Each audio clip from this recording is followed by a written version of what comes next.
Everybody, welcome to Storm Talk. A lot to discuss, really more in the short term. I'll have to get more into the long term next week to discuss things here due to timing. But we do have, of course, thunderstorm chance coming our way as we head into this weekend. We got one on Monday, and we have another coming up as we're to the end of next week, and then pattern continues. No surprise there.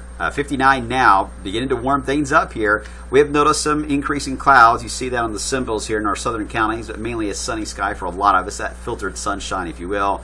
Started to tell the visible satellite because we're just not getting enough sun angle to work with here to see from space. The cloud deck, you see it's more of an issue in our far southern counties, but there is a very thin layer really over all of our region, but the sun is still shining through that just fine and will warm us up. More thin clouds here across portions of Arkansas. That will work its way here later on for today. But temperatures, again, still warming nicely in the 60s, upper 60s in some cases, to our southwest. This is our system. It's actually a piece of energy. It's rotating around. That'll be moving through out of the Four Corners area and then rounding into Texas. You can already see that uptick there across Oklahoma into Texas. Look at the spinning, though, of that low. That is an impressive low. In fact, let me see. I didn't plan on doing this, so I'm doing this with you. Look how tight that low is. Right over, I don't think it's, is that really Boise? Different kind of Boise. Different area of Oklahoma. Right on the panhandle there. Look at that spin. Looks like a little hurricane there. Very interesting image there from the satellite.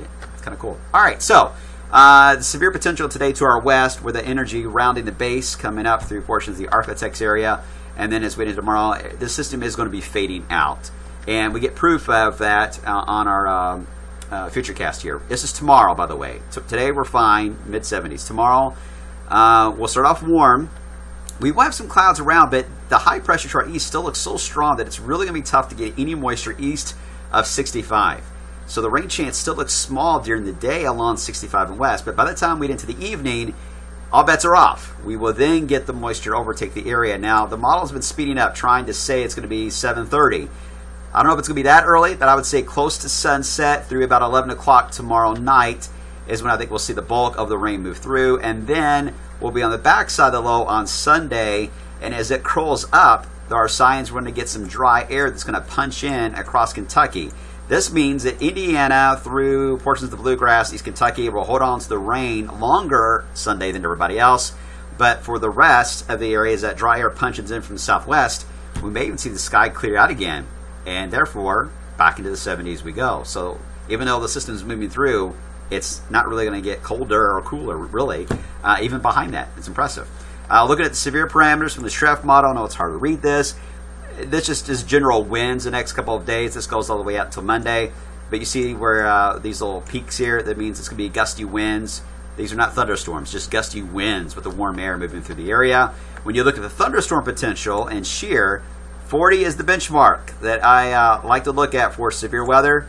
Notice the average of the shear lower than that line. So there is wind shear with this system, but it's just not that impressive. And when you look at instability, this time of the year, you need to get instability a little more, closer to about 1,000, and it's far below that. So this system has some energy to work with, produce maybe some gusty winds under 50 miles per hour, heavy rain and some lightning, but as far as severe weather, it just looks not to be a big issue for us. Okay, and then we get a break, briefly, but by Monday afternoon, our next system rolls in. GFS still has this more of a southern tracker, so the severe potential is certainly going to be closer to that track of the low. Even for us, near where the warm front will be at for Monday to Tuesday, quite warm, and GFS is showing a tight gradient of 50s in Indiana and 70s in Kentucky, and this area here can see some thunderstorms in between all of that. So that's something we'll be monitoring as we head through the weekend. More on that in the coming days. Let's get through the weekend first. Enjoy the warm weather, even though it's going to be cloudy at times. It's going to be a really nice warm period coming our way, so enjoy it. Have a good weekend.